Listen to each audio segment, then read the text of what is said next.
માંથી ચાંદખેડામાં બે બાળકીના શંકાસ્પદ મોતનો મામલો દફનાવેલા બંને મૃતદેહ બહાર કાઢવામાં આવ્યા હોવાની વિગત બંને મૃતદેહોનું પોસ્ટમોર્ટમ કરવામાં આવશે એફએસએલની ટીમ સાથે રાખીને મૃતદેહ બહાર કઢાયા પરિવારે બાળકીઓના મોત બાદ કરી હતી અંતિમ વિધિ બંને બાળકીઓના શંકાસ્પદ મોત મામલે તપાસ શરૂ કરવામાં આવી છે પોલીસ બંદોબસ્ત વચ્ચે મૃતદેહ બહાર કાઢવામાં આવ્યા ગઈકાલે ઢોંસા ખાધા બાદ બંને બાળકીની તબિયત લથડી હોવાનો દાવો माता पितानी पण तबियत लथड़ता हाल बन्ने होस्पिटलमां सारवार हेठळ चांदखेडानी घनश्याम डेरीमांथी खीरू खरीद्युं हतुं जे चर्चानो विषय बन्युं हतुं।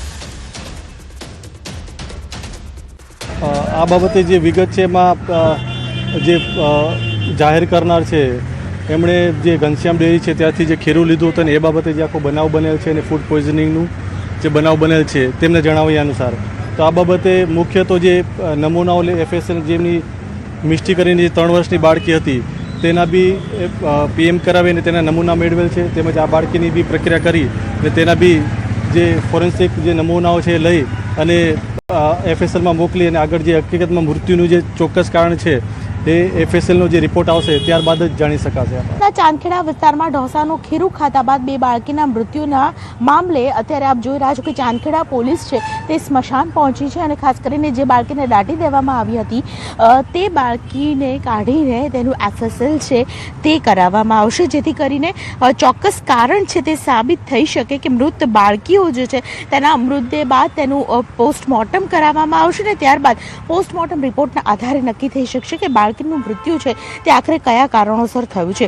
આ પ્રકારે ખાસ કરીને જે જોઈ રહ્યા છો કે એફએસએલની ટીમ છે તે ઘટના સ્થળ પર પહોંચી ચૂકી છે ચાંદખેડા પોલીસ પણ ઘટના સ્થળ પર પહોંચી ચૂકી છે અને જે પ્રકારે સ્મશાનમાં બાળકીના મૃતદેહને છે તે બહાર કાઢી લેવામાં આવ્યો છે જે લોકેશન છે તે લોકેશન ટ્રેસ કરી દેવામાં આવ્યું છે કારણ કે આ સ્મશાનની અંદર આપ જોઈ રહ્યા છો કે જે પ્રકારે બાળકીને બહાર કાઢવામાં આવી રહી છે તેનો મૃતદેહ બહાર કાઢવામાં આવી રહ્યો છે પીએમ કરાવ્યા બાદ જ ચોક્કસ કારણ માલુમ થઈ શકે તે પ્રકારનો પ્રયત્ન કરવામાં આવી રહ્યો છે જેથી કરીને ઢોસાનું ખીરું ખાધા બાદ ખાસ કરીને બે બાળકીના મૃત્યુ આખરે કયા કારણોસર થયા શું ઢોસાનું ખીરું તેમાં કશું મિલાવટ હતી કે કેમ કે પછી ઢોસાનું ખીરું છે તે કેવી ગુણવત્તાનું હતું તે તમામ પ્રકારના જે કહી શકાય કે જે અટકળો છે તેનો અંત માત્ર ને માત્ર પીએમ રિપોર્ટ દ્વારા આવી શકે તેમ છે એટલે પીએમ રિપોર્ટ માટે ખાસ કરીને બાળકીનું મૃતદેહ જે છે તે કાઢી લેવાયો છે।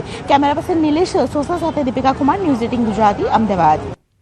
સમાચારમાં વાત બનાસકાંઠાની કરીએ બાળકનું અપહરણ કરનારો પકડાઈ ગયો છે પોલીસે ગણતરીના કલાકોમાં ઝડપી લીધો પાલનપુરના ધનપુરા પાટિયા નજીકથી અપહરણ થયું હતું શ્રમિક પરિવારના બાળકને ચોકલેટની લાલચ આપી અપહરણ કર્યું અજાણ્યો ઈસમ બાળકની ગાડીમાં બેસાડી ફરાર થયો હતો એલસીબી અને એસઓજી પોલીસે ટેકનિકલ સર્વિસને આધારે આરોપીને ઝડપી લીધો છે દાંતાના નારગઢ નજીકથી આરોપી ગાડી ચાલકને ઝડપી પડાયો। સમાચારમાં વાત સુરતની રાંદેર વિસ્તારમાં જીવલેણ હુમલાની ઘટના બની નજીવી બાબતે જીવલેણ હુમલો કરાયો હુમલાની ઘટના સીસીટીવીમાં કેદ થઈ Ram residency Ugat canal road પાસે નજીવી બાબતમાં જીવલેણ હુમલાની ઘટના બની છે બે ભાઈઓ રસ્તાની બાજુમાં ઊભા હતા તે સમયે એક મોપેડ ચાલકે ટક્કર મારી હતી તેઓએ જોઈને ગાડી ચલાવવાનું કહેતા મોપેડ ચાલક ઉશ્કેરાઈ ગયો હતો મોપેડ ચાલકે ગાળાગાળી કરી હતી બાદમાં મોપેડ ચાલકે હુમલો કર્યો આ ઝપાઝપી દરમિયાન એકને ગંભીર ઈજાઓ પહોંચી છે। સુરત શહેરમાં મારામારી અને તોડફોડની ઘટના યથાવત છે માન દરવાજા રેલ રાહત કોલોનીમાં તોડફોડ અસામાજિક તત્વોએ અનેક વાહનોમાં તોડફોડ કરી જેના દ્રશ્યો અમે આપને બતાવી રહ્યા છે 15 થી વધુ અસામાજિક તત્વો ચપ્પુ તલવાર લઈ કોલોનીમાં પ્રવેશ્યા અંગત અદાવતમાં હુમલો કરી ફરાર સલાબતપુરા પોલીસે તપાસ આરંભી છે।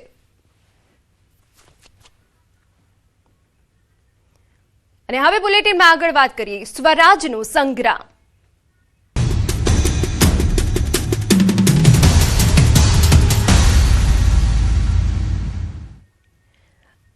અમદાવાદ મહાનગરપાલિકાની ચૂંટણીનો જંગ પ્રદેશ કોંગ્રેસે ઉમેદવારોને ટેલિફોનિક જાણ શરૂ કરી દરિયાપુર અને શાહપુર વોર્ડના ઉમેદવાર જાહેર મોનાબેન પ્રજાપતિ ઇમ્તિયાઝ શેખનું નામ જાહેર કરાયું સમીરા શેખ શાહપુર વોર્ડમાં અકબર ભટ્ટીનું નામ જાહેર કરાયું નામ જાહેર થતા ઉમેદવારોએ ઉજવણી કરી। તો અમદાવાદ મહાનગરપાલિકાની ચૂંટણીનો આ જંગ છે. પ્રદેશ કોંગ્રેસે ઉમેદવારોને ટેલિફોનિક જાણ કરી છે અને એક ઉત્સાહ દેખાઈ રહ્યો છે. દરિયાપુર અને શાહપુર વોર્ડના ઉમેદવારો જાહેર થઈ ગયા છે. મોનાબેન પ્રજાપતિનું નામ જાહેર થયું છે, તો ઇમ્તિયાઝ શેખનું નામ જાહેર થયું છે. સમીરા શેખનો પણ સમાવેશ કરવામાં આવ્યો છે. શાહપુર વોર્ડમાં અકબર ભટ્ટીનું નામ પણ જાહેર થયું છે. નામ જાહેર થતા ઉમેદવારોએ ઉજવણી કરી. અમારા સંવાદદાતા પ્રણવ વધુ વિગતે વાત કરવા જોડાયા છે. પ્રણવ, પૂરી વિગત. ચોક્કસ, કોંગ્રેસ પાર્ટીએ પોતાની પ્રથમ યાદી જાહેર કરી ત્યારબાદ હવે બીજી યાદીની રાહ જોવાઈ રહી છે. ત્યારે કોંગ્રેસ કાર્યાલય તરફથી અનેક એવા ઉમેદવારો હતા કે જેઓને ફોનની જાણ પણ કરી દેવામાં આવી છે. આજે શક્યતાઓ છે કે બીજી યાદી જાહેર થાય, પરંતુ તેની પહેલા જ ગત મોડી રાતે અનેક એવા અમદાવાદ શહેરના ઉમેદવારો હતા કે જેઓને કોંગ્રેસ કાર્યાલય તરફથી ટેલિફોનિક વાતચીત કરી દેવામાં આવી છે કે આપની ટિકિટ કન્ફર્મ છે. તેને લઈને દરિયાપુર અને શાહપુર જે વોર્ડના જે જાહેર થયેલા જે ઉમેદવારો છે તેઓએ ત્યાં શક્તિ પ્રદર્શન પણ કર્યું હતું. તેની અંદર દરિયાપુરમાં જે પ્રથમ યાદી હતી તેની અંદર નીરવ બક્ષીનું નામ જાહેર થયું હતું, પરંતુ બીજી અન્ય જે 4 નામો બાકી હતા તેને લઈને પણ કોંગ્રેસ પાર્ટી ગઈકાલે ટેલિફોન જાણ કરી દેવામાં આવી છે. ખાસ કરીને દરિયાપુર વોર્ડની અંદર મોનાબેન પ્રજાપતિ, ઇમ્તિયાઝ શેખ જે હાલ વર્તમાન કોર્પોરેટર છે તેઓને રિપીટ કરાયા છે. સમીરા યુસુફ શેખ તેઓને પણ હાલ પાર્ટીએ રિપીટ કર્યા છે અને મોના પ્રજાપતિ અગાઉ પણ કોર્પોરેશનમાં ચૂંટણી લડી ચૂક્યા હતા, તેઓને પણ કોંગ્રેસ પાર્ટીએ ટિકિટ આપી છે. એ જ રીતે શાહપુરમાં અકબર ભટ્ટી તેઓને પણ હાલ ટિકિટ ની જાહેરાત છે તે કોંગ્રેસ પાર્ટીએ ટેલિફોનિક કરી છે. બિલકુલ પ્રણવ, જોડાયેલા રહેજો. કોંગ્રેસની ટિકિટ વહેંચણીને લઈ કાર્યકરોમાં ગણગણાટ. ભાજપ આપ સાથે સંકળાયેલા વ્યક્તિને કોંગ્રેસે ઉમેદવાર કર્યો જાહેર. અમદાવાદના વટવા વોર્ડમાં કોંગ્રેસે સોએબ અલી રાજપૂતને ટિકિટ આપી. સોએબ અલી રાજપૂત આપ સાથેના જ્યારે તેમના પિતાના ભાજપના કાર્યક્રમના ફોટા સામે આવ્યા. શહેર કોંગ્રેસ પ્રમુખ સોનલ પટેલનું નિવેદન, છેલ્લા ઘણા સમયથી સોએબ અલી કોંગ્રેસમાં કામ કરે છે. જયરાજસિંહ વખતે એ જોડાયા હોય એવી અમને કોઈ માહિતી નથી, અને એની સાથે ફોટોગ્રાફની જે વાત છે, કોઈ સોશિયલ ફંક્શનમાં, સામાજિક ફંક્શનોમાં લોકો એકબીજાને મળતા હોય છે, એ સમયના ફોટો તમને પોતાને ખ્યાલ છે કે ઇલેક્શન સમયે ઘણા બધા લોકો પ્લસ અને માઇનસ કરી અને પ્રચાર કરતા હોય છે. એટલે એને અત્યારે અમારે એ પોતે પ્રચારના કામમાં લાગી ગયા છે અને એક યંગ એ રિપ્રેઝન્ટેશન કરે છે, એટલા માટે અમે એમને તક આપી છે. અમારા સંવાદદાતા પ્રણવ જોડાયેલા છે. પ્રણવ, ભાજપ આપ સાથે સંકળાયેલા વ્યક્તિને કોંગ્રેસે ઉમેદવાર જાહેર કરી દીધા છે. આ કોઈ મામલો શું છે? ચોક્કસ, કોંગ્રેસના કાર્યકર્તાઓમાં ગણગણાટ શરૂ થયો છે અને પ્રદેશ કક્ષાએ પણ રજૂઆત કરવામાં આવી છે કે વટવા વોર્ડના જે કોંગ્રેસે ઉમેદવાર જાહેર કર્યા છે પ્રથમ યાદીમાં સોએબ અલી જે રાજપૂત છે તેને લઈને વિરોધ નોંધાવવામાં આવ્યો છે કે સોએબ અલી છે તે આમ આદમી પાર્ટી સાથે જોડાયેલો છે, તો સાથે જ તેના જે પિતા છે તે ભાજપા પાર્ટીના કાર્યકર્તાઓ સાથે પણ જોવા મળી રહ્યા છે. તે પ્રકારના સોશિયલ મીડિયામાં ફોટા વાયરલ થયા છે. ત્યારે વટવાના અનેક આગેવાનોએ પ્રદેશના નેતાઓ સાથે રજૂઆત કરી હતી કે આ ટિકિટ વહેંચણીમાં ક્યાંક ને ક્યાંક ગડબડ થઈ છે, તે પ્રકારનો આરોપ પણ લગાડવામાં આવ્યો હતો. અને અગાઉ પણ રામોલ હાથીજણ વોર્ડની અંદર પણ એક ઘટના જોવા મળી જે ભાજપા પાર્ટી સાથે જોડાયેલા રમીશ શેખ છે તેઓને ટિકિટ આપવામાં આવી હતી. તે જ રીતે વટવામાં પણ આવી ઘટના સામે, તેને લઈને કાર્યકર્તાઓમાં ગુસ્સો છે. કાર્યકર્તાઓએ ફરી આ તમામ જે નામો છે જે પેનલ બનાવવામાં આવ્યું છે, વટવાના 3 ઉમેદવાર જાહેર કર્યા છે, તેને નામ દૂર કરવામાં આવે તે પ્રકારની માંગ પ્રદેશ કક્ષાએ કરવામાં આવી છે. બિલકુલ, આભાર તમામ વિગતો બદલ. સમાચારમાં વાત વડોદરાની કરીએ તો આપે ભાજપ કાર્યકરના પત્નીને ટિકિટ આપી. પાદરામાં આમ આદમી પાર્ટીએ ભાજપના કાર્યકરના પત્નીને ટિકિટ આપી. ભાજપના કાર્યકર નટવરસિંહ પઢિયારના પત્ની કાંતાબેનને ટિકિટ આપી. વંડોદ જિલ્લા પંચાયત બેઠક પર ટિકિટ ફાળવી હોવાની વિગત. આપે જાણ બહાર ટિકિટ ફાળવી હોવાનો આક્ષેપ નટવરસિંહ પઢિયારે કર્યો છે અને ટિકિટનો અસ્વીકાર કર્યો હોવાની પણ વિગત. હું ભારતીય જનતા પાર્ટીના વિચારસરણી વાળો માણસ છું, પણ આમ આદમી પાર્ટીએ અમારી જાન બહાર અમારી ટિકિટ ફાળવણી કરી છે. અમારે એ લડવાની નથી અને અમારે કોઈ આમ આદમી પાર્ટીની સાથે કોઈ સંબંધ નથી અને કોઈ હોદ્દો પણ છે નહીં.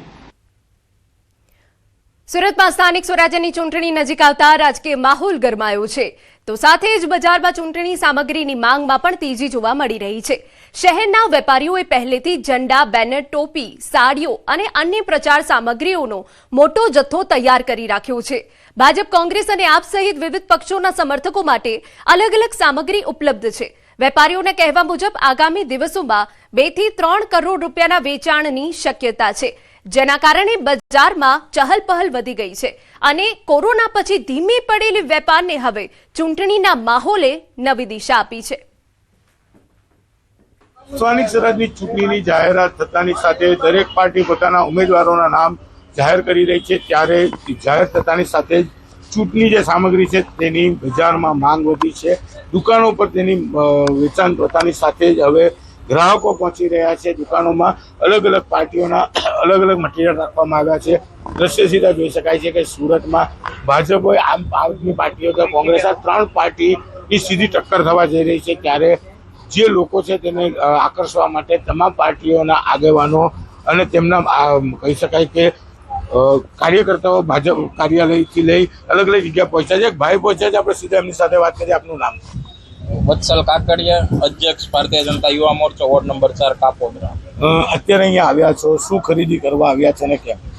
સ્થાનિક સ્વરાજની ચૂંટણી છે. વોર્ડ નંબર 4માં ભાજપના ઉમેદવારી તરીકે જે નામનોની જાહેરાત નથી થઈ, પણ લોકો સુધી જે સાહિત્ય પહોંચાડવાનું છે, ભાજપનો પ્રચાર કરવાનો છે. આ વખતે ફૂલ બહુમતીથી વોર્ડ નંબર 4 ને 4 કમળ અમારે મોદી સાહેબ સુધી પહોંચાડવાના છે. એટલે અમે અત્યારે ચૂંટણી પ્રચાર માટે સાહિત્ય લેવા આવ્યા છે. ये फैंसी आइटम है, ये सब पार्टियों के, आम आदमी का भी है तो कांग्रेस का भी है, बीजेपी का भी है, सब पार्टियों को मिलेंगे सामान. लो साड़ी भी बनाते हैं हम, साड़ी भी बेचते हैं. तो ये सब आइटम जो शौकीन जो होता है कैंडिडेट के नहीं यार मेरे को तो वार्ड में ये डिमांड है तो ये चीज लेके जाना, तो ले जाते हैं यहाँ से. બિલકુલ ચૂંટણી આવતાની સાથે જ કહી શકાય કે ઉમેદવારોને રીઝવવા માટે અલગ અલગ વસ્તુઓ બનાવવામાં આવે છે. ખાસ કરીને આ ભ્રોજ બનાવવામાં આવ્યા છે ભારતીય જનતા પાર્ટી તરફથી. તો મહિલાઓને આકર્ષવા માટે પાકીટ પણ બનાવવામાં આવ્યા છે. ચૂંટણી સાહિત્યની દુકાન ધરાવતા આ વ્યક્તિને કહી શકાય અંદાજિત 3 થી 5 કરોડ રૂપિયાનો વેપાર સુરત અને સુરતના બહાર એટલે કે ગુજરાત રાજ્યના અલગ અલગ શહેરોમાં વેપાર ચોક્કસપણે જોવા મળશે. કીર્તેશ પટેલ, ન્યૂઝ 18 ગુજરાતી, સુરત. મહેસાણાના તાવડિયા ગામમાં સ્થાનિક સ્વરાજ્યની ચૂંટણીનો બહિષ્કાર કરવામાં આવ્યો. મહેસાણા મ્યુનિસિપલ કોર્પોરેશન એટલે કે MMC સામે તાવડિયા ગામના ગ્રામજનો રોષે ભરાયા. ગામના ખેડૂતો ડીપી પ્લાન સામે વિરોધ નોંધાવી રહ્યા છે. 80 મીટરના રિંગ રોડને રદ કરવાની ઉગ્ર માંગ કરવામાં આવી. ગ્રામજનો કહી રહ્યા છે કે જો તેમની જમીન છીનવવામાં આવશે તો પશુપાલન અને ખેતી સંપૂર્ણ રીતે ખત્મ થઈ શકે. ગામને ઇન્ડસ્ટ્રીયલ ઝોનમાંથી હટાવી એગ્રીકલ્ચર ઝોનમાં રાખવાની માંગ સાથે સ્થાનિક સ્વરાજ્યની ચૂંટણીનો બહિષ્કાર કરવાની વાત ગ્રામજનોએ કરી છે.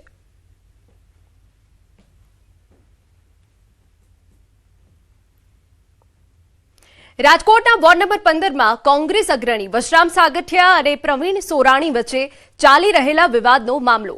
વિવાદ અંગે વશરામ સાગઠિયાએ નિવેદન આપતા જણાવ્યું કે પ્રવીણભાઈ સોરાણી અમારા સિનિયર નેતા છે અને અમે અગાઉ સાથે મળીને ચૂંટણી લડી ચૂક્યા છે.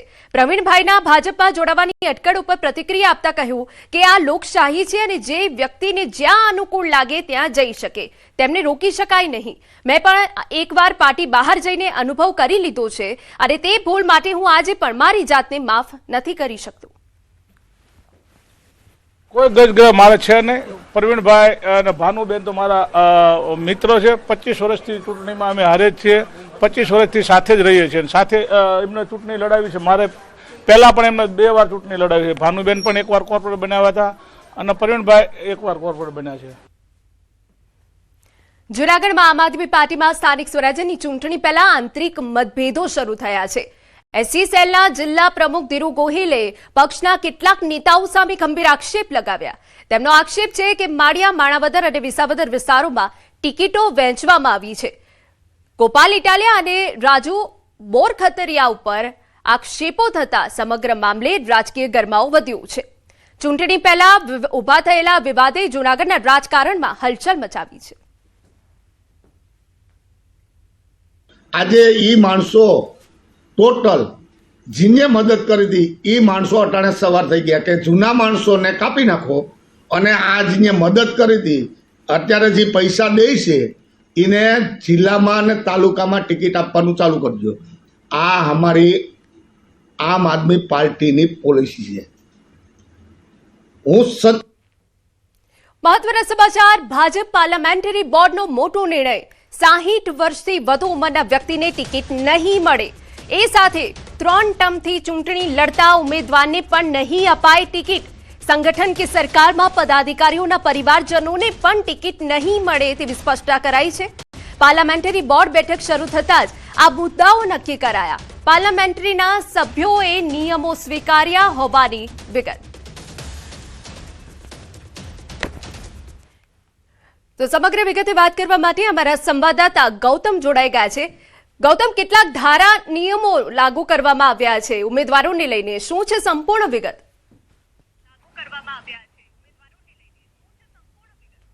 જી બિલકુલ, સ્થાનિક સ્વરાજ્યની ચૂંટણી યોજાવાની છે ને તે અંતર્ગત ભારતીય જનતા પાર્ટી દ્વારા જે મંથનની પ્રક્રિયા શરૂ કરી દેવામાં આવી છે. એટલે કે ભારતીય જનતા પાર્ટીની સેન્સ પ્રક્રિયા યોજાઈ હતી. સેન્સ પ્રક્રિયા બાદ ભારતીય જનતા પાર્ટીની એક સંકલન સમિતિની બેઠક યોજાઈ હતી અને સંકલન સમિતિની બેઠક બાદ હવે ચૂંટણી સમિતિની બેઠક મુખ્યમંત્રી નિવાસસ્થાને આ મળવા જઈ રહી છે અને તેની શરૂઆત થઈ ચૂકી છે. મહત્વનું એ છે કે તે અંતર્ગતની વાત કરીએ તો 34 જિલ્લાઓનું આ ચૂંટણી સમિતિની બેઠકની અંદર દાવેદારોનું મંથન જે છે તે થવાનું છે. એ જ અંતર્ગતની વાત કરીએ તો જે કહી શકાય કે 84 જેટલી નગરપાલિકાનો સમાવેશ થયો છે, 260 જેટલી તાલુકા પંચાયતનો પણ સમાવેશ થયો છે. તમામ ઉમેદવારો જે છે તેનું મંથન પ્રક્રિયા થવાની છે. તે અંતર્ગત તમામના જે જિલ્લા વાઇઝ હોય કે બેઠક વાઇઝ હોય 3 નામોની પેનલ જે છે તે ચૂંટણી સમિતિને બેઠકની અંદર ચર્ચા થશે. પરંતુ તે પૂર્વે જે ચૂંટણી સમિતિની બેઠક શરૂ થાય તે પહેલે પૂર્વ જે નિયમો હતા તે નિયમો અકબંધ રાખવામાં આવ્યા છે. એટલે કે 60 વર્ષથી વધારેની ઉંમર ન હોવી જોઈએ તે પ્રકારનો એક ક્રાઇટેરિયા ઘડવામાં આવ્યો છે. 3 ટર્મથી વધુ ટર્મ જે છે તે કોઈ પણ ઉમેદવારની ન હોય તે પ્રકારનો પણ ક્રાઇટેરિયા નક્કી કરવામાં આવ્યો છે. સાથે સાથે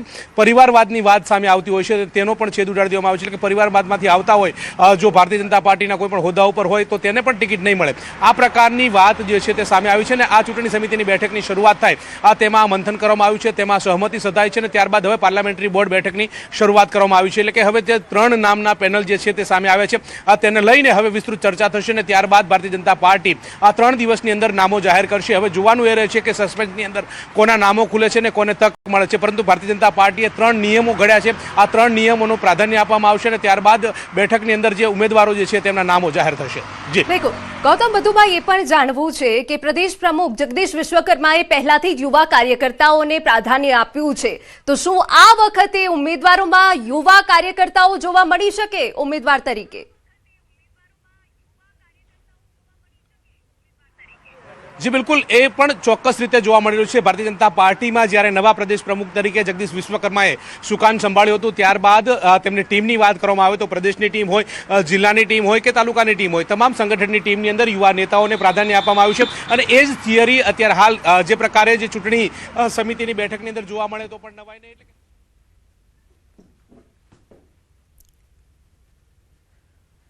તો બુલેટિનમાં લઈએ એક વિરામ.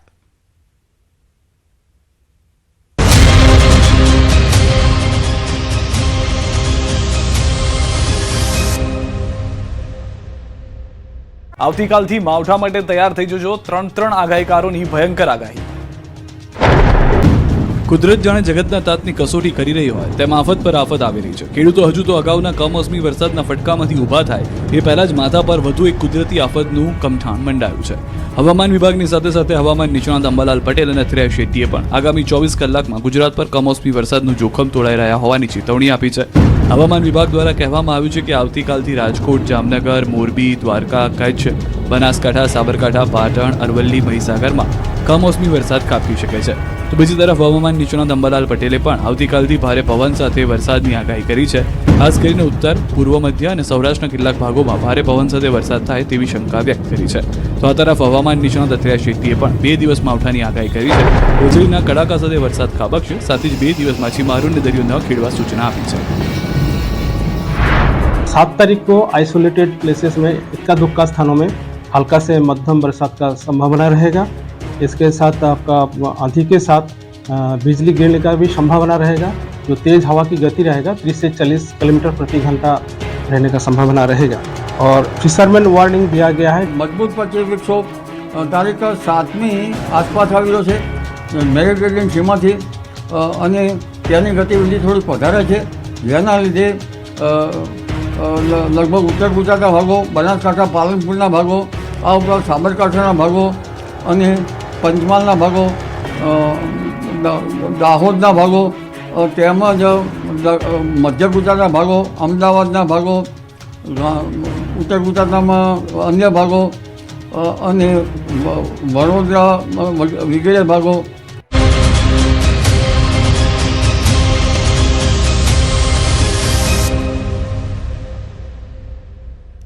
Welcome back. સમાચાર ગીર સોમનાથમાંથી. સુત્રાપાડામાં દેશી દારૂની ભઠ્ઠી ઝડપાઈ ગઈ.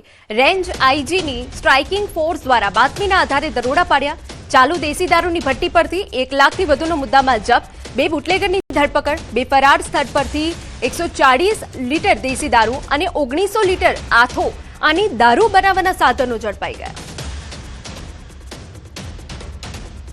તો સુત્રાપાડામાં દેશી દારૂની ભઠ્ઠી ઝડપાઈ ગઈ છે. પોલીસ દ્વારા રેડ કરવામાં આવી. આપને જણાવી દઈએ કે રેન્જ આઈજીની સ્ટ્રાઇકિંગ ફોર્સની બાતમીના આધારે દરોડાની કાર્યવાહી કરાઈને જેમાં મસમોટો જથ્થો ઝડપાઈ ગયો છે. 2 બુટલેગરની ધરપકડ કરાઈ છે, જ્યારે અન્ય 2 ફરાર છે, જેને શોધવાની તજવીજ હાથ ધરાઈ છે. અમારા સંવાદદાતા દિનેશ વધુ વિગતે વાત કરવા જોડાયા છે. દિનેશ, પૂરી વિગત. જી બિલકુલ, ખાસ કરીને કહી શકાય કે ગીર સોમનાથ જિલ્લા અને જુનાગઢ રેન્જના જે રેન્જ આઈજી છે તેમના દ્વારા એક સ્ટ્રાઇકિંગ ફોર્સ મોકલવામાં આવી હતી કે જે સુત્રાપાડા અને ગીર પંથકની અંદર જે દેશી દારૂની ભઠ્ઠીઓ ધમધમી રહી છે તે દેશી દારૂની ભઠ્ઠીઓ ઉપર પોલીસ દ્વારા દરોડા પાડવામાં આવ્યા છે અને આ દરોડાની અંદર 1 લાખથી વધુનો મુદ્દામાલ છે તે પણ જપ્ત કરવામાં આવ્યો છે. ખાસ કરીને અહીં જે આ દેશી દારૂની ભઠ્ઠી ઉપર જે દરોડા પાડવામાં આવ્યા હતા તે લાઈવ દેશી દારૂની ભઠ્ઠી હતી, તે ચાલુ હતી અને તે દરમિયાન જ પોલીસે જે દરોડા પાડ્યા તેમાં 140 લીટરથી વધુ દારૂનો જથ્થો અને 1900 લીટરથી વધુ દેશી દારૂ બનાવવા માટેનો જે હાથો કહેવાય છે તે પણ મળી આવ્યો છે અને તેમાં 2 જેટલા આરોપી છે તેમની પણ ધરપકડ કરાઈ છે. જી બિલકુલ, આભાર. સમાચાર અમદાવાદમાંથી. સાબરમતી વિસ્તારમાં પત્નીની હત્યાનો ભેદ ઉકેલાયો. પીએમ રિપોર્ટમાં મોટો ઘટસ્ફોટ થયો. પતિએ જ હત્યા કરી હોવાનો ખુલાસો. પત્નીને ગળું દબાવી મોતને ઘાટ ઉતારાઈ. અનૈતિક સંબંધને લઈ હત્યાને અંજામ આપ્યો. પોલીસે હત્યારા પતિ હર્ષ પ્રજાપતિની ધરપકડ કરી. અમદાવાદના સાબરમતી વિસ્તારમાં ગત 4 એપ્રિલના રોજ પરિણીતાના શંકાસ્પદ મોતનો ભેદ પોસ્ટમોર્ટમ રિપોર્ટ દ્વારા ઉકેલાયો, જેમાં પતિ હર્ષ પ્રજાપતિએ જ પત્નીનું ગળું દબાવી હત્યા કરી હોવાનો પર્દાફાશ થયો. દીકરી બાથરૂમમાંથી નીકળી ચક્કર આવ્યા અને પડી ગઈ. એ લોકો એવું એમના ડૉક્ટર બોલાયા. એમના ડૉક્ટરે આવું અમને જણાવ્યું, કીધું કે અમે પોલીસ ફરિયાદ કરીએ પછી લાશ સ્વીકારી, એ વગર અમે લાશ સ્વીકારીશું નહીં. પછી હકીકત શું સામે આવી? હકીકત એવી આવી કે આમાં આ હર્ષ જે એનો પતિ છે એને ગળું દબાયેલું છે એવું જાણવા અમને મળ્યું છે. એના બીજી છોકરીને લાવી દી, એના બીજી દીકરી છોકરી છે અને એને મારે કે ટોર્ચર કરતા. સમાચારમાં આગળ વધીએ. એક એવું ગામ જે છે વર્ષોથી સરપંચ વિહોણું. વાત છે છોટાઉદેપુર જિલ્લાના બોડેલી તાલુકામાં આવેલું ઊંચા કમલ ગામ. સરપંચ ના હોવાના કારણે ગામનો વિકાસ નથી થયો. પીવાનું પાણી, સિંચાઈનું પાણી, પાકા રસ્તા જેવી પ્રાથમિક સુવિધાઓ માટે ગામના લોકો આજે પણ સંઘર્ષ કરે છે. ઊંચા કમલ ગામ વર્ષ 2013માં છોટાઉદેપુર જિલ્લાની રચના બાદ બોડેલી તાલુકામાં સમાવાયું અને સીમાંકન બદલાતા ગામની પંચાયત બરખાસ્ત થઈ અને ત્યારથી આજ સુધી ગામને નવી પંચાયત નથી મળી. હા, ઊંચા કરમ ગામમાં અમારે સરપંચ નથી. સરપંચની અમારે બહુ તકલીફ છે. કોઈ વિકાસ નથી, કોઈ ગટર લાઈન નથી કે કંઈ નથી. રોડ અમારે તૂટી ગયેલા છે, એ થતા નથી. કોઈ કરે સાહેબ, સરપંચ જ નથી. પછી હવે અમારે પાણીની સમસ્યા તો પાણી તો આપી દીધું છે નળ સે જળ યોજનામાં, પણ લાઈન બરાબર નહીં ને ઉપર ટાંકી ઉપર પાણી ચડે છે ને એ નીચેથી લીક છે, એટલે જે પાણી ડોરાય છે ને એને જ અમારા ઘરોમાં પાણી જાય છે, ગંદુ પાણી આવે છે. આ ગામમાં મધ્યપ્રદેશ અને ગુજરાતના નર્મદા કિનારે વસતા લોકો સરદાર સરોવર ડેમના કારણે વિસ્થાપિત થયેલા પરિવારોને વસાવવામાં આવ્યા હતા. જે લોકો પહેલા લીલાછમ વિસ્તારોમાં રહેતા હતા તેઓ આજે પાણી માટે વલખા મારે છે. ગુજરાતના વિસ્થાપિતો માટે નળ સે જળ યોજના હેઠળ બનાવેલી પાણીની ટાંકી આજે જર્જરિત છે. પાઇપલાઇન ફાટેલી હોવાથી પાણી ખાડાઓમાં ભરાય છે અને ગંદુ પાણી ફરી પાઇપમાં જતા લોકો આ પાણી નથી પીતા, જેના કારણે પાણીનો પ્રશ્ન વધુ ગંભીર બન્યું છે. જો કે આ બાબતે જ્યારે તાલુકા વિકાસ અધિકારીને પૂછવામાં આવ્યું તો તેણે જણાવ્યું કે ગામને પંચાયત મળે તે માટેની દરખાસ્ત કરવામાં આવી હતી, પણ તે નામંજૂર કરવામાં આવી હતી. હવે ફરીથી દરખાસ્ત કરવામાં આવશે. कम से कम हमारी जो जमीनों छीनाती 10 फूट केनाल नीची है, हमारे शिफ्टिंग કરીને પાણી લેવું પડે છે. આજે તમે જોઈ શકો છો કે ડીઝલનો ભાવ શું છે, અમારે મશીન મૂકીને લેવું પડે, એટલે અમારા પાણીની તો બહુ જ તકલીફ છે. અને ટાંકી જે છે, ટાંકીઓ બનેલી નિગમની બનાવેલી ટાંકી છે જે એકદમ જર્જરિત હાલતમાં થઈ ગઈ છે, ગમે ત્યારે પણ જાનહાનિ થઈ શકે છે, આવો છે. છેલ્લી પહેલી એક જ મુદ્દો વાત છે કે અહીંયા આગળ સરપંચ નથી કે પંચાયત નથી તો પર વિકાસ નથી થતો. જે બી અન્ય વિકાસ છે, વિકાસ તો કોઈ થતો નથી. ને સરકાર વાત કરે છે કે અમે છેવડાના ગામ સુધી વિકાસ પહોંચાડ્યો, પણ ખરેખર દેખવા જાય તો અમે આજે દુઃખીના દિવસમાં છે, સુખના દિવસમાં તો છે જ નથી. હવે જોવાનું એ રહેશે કે તંત્ર ક્યારે આ ગામની તરફ ધ્યાન આપે છે અને લોકોની આ મૂળભૂત સમસ્યાઓનો ઉકેલ લાવે છે. બોડેલી તાલુકામાં સમાવેશ થયેલ છે, પરંતુ ગ્રામ પંચાયતનું અસ્તિત્વ ન થવાથી એ ગામ ગ્રામ પંચાયત વગરની છે. અગાઉ અન્ય ગ્રામ પંચાયતમાં સમાવેશ કરવા દરખાસ્ત કરવામાં આવેલ, પરંતુ સરકારશ્રીમાંથી એ દરખાસ્ત નામંજૂર થઈ છે. એટલે હાલ જે ગામ છે એ ગ્રામ પંચાયત વિહોણું છે. ઉજ્જૈન સ્થિત વિશ્વ પ્રસિદ્ધ શ્રી મહાકાલેશ્વર મંદિરમાં ભક્તિ અને શ્રદ્ધાના અનોખા દ્રશ્યો જોવા મળ્યા. ગુજરાતથી આવેલા એક દાતાએ ભગવાન મહાકાલને ચાંદીના ભવ્ય આભૂષણ અર્પણ કર્યા. અમદાવાદના રહેવાસી મહેશભાઈ ઠાકોર પોતાના પરિવાર સાથે મહાકાલ મંદિરે દર્શન કરવા પહોંચ્યા. વિધિ વિધાન સાથે પૂજા કર્યા બાદ તેમણે મંદિર સમિતિને લગભગ 29 કિલો ચાંદીથી બનેલો વિવિધ શૃંગાર સામાનનું દાન કર્યું. દાનમાં ચાંદીની પાઘડી, વિવિધ મુગટ, મુંડમાળા, કુંડળ, ડમરૂ અને રુદ્રાક્ષમાળા, ત્રિપુંડ અને ચંબર સહિત અનેક આકર્ષક આભૂષણો સામેલ છે. ઉત્તર પ્રદેશમાં યુનિવર્સિટીના ચાલુ કાર્યક્રમમાં વિદ્યાર્થી વચ્ચે બબાલ થઈ. મેરઠમાં આવેલી સુભારતી યુનિવર્સિટીના વાર્ષિક સાંસ્કૃતિક મહોત્સવ દરમિયાન વિદ્યાર્થીઓના બે જૂથો વચ્ચે ઉગ્ર મારામારી થઈ. લાઇવ પરફોર્મન્સ વખતે સ્ટેજ પાસે બેસવા જેવી નજીવી બાબતે થયેલો વિવાદ એટલો વકર્યો કે વિદ્યાર્થીઓએ એકબીજા પર લાત અને મુક્કા વડે હુમલો કર્યો, જેના કારણે કેટલાક વિદ્યાર્થીઓ ઘાયલ અને નાસભાગ મચી ગઈ હતી. પોલીસ અને યુનિવર્સિટી વહીવટી તંત્રએ ભારે જહેમત બાદ પરિસ્થિતિ કાબૂમાં કરી. હાલ આ ઘટનાનો વિડીયો સોશિયલ મીડિયા પર વાયરલ થતા આટલા મોટા સાંસ્કૃતિક કાર્યક્રમ માટે સુરક્ષા વ્યવસ્થાના અભાવ અંગે પ્રશ્નો ઉભા થયા. તો સ્ટેજ પાસે બેસવા બાબતે જ બબાલ થઈ. આ બે દ્રશ્યો અમે આપને બતાવી રહ્યા છીએ કે ખૂબ મોટો કાર્યક્રમ હતો, પણ નજીવી બાબતના કારણે બોલાચાલી થઈ અને ઉગ્ર મારામારીમાં પરિણમી હતી. ત્યારે આટલો મોટો સાંસ્કૃતિક કાર્યક્રમ હોય ત્યારે સુરક્ષા વ્યવસ્થા ઉપર સવાલ ઉભા થાય. સમાચાર જૂનાગઢમાંથી જેલમાંથી પ્રતિબંધિત વસ્તુઓ મળી આવી. તપાસ દરમિયાન 3 મોબાઈલ, બેટરી, ચાર્જ મળી આવ્યા. પાવર સપ્લાય બોક્સ પણ જપ્ત કરાયા. વૃક્ષ ઉપર સંતાડેલા મોબાઈલ પણ જપ્ત કરાયા. તમાકુ અને ચૂનો પણ મળી આવ્યો. 2 કેદી સામે ગુનો નોંધાયો. પોલીસે સમગ્ર મામલે તપાસ હાથ ધરી.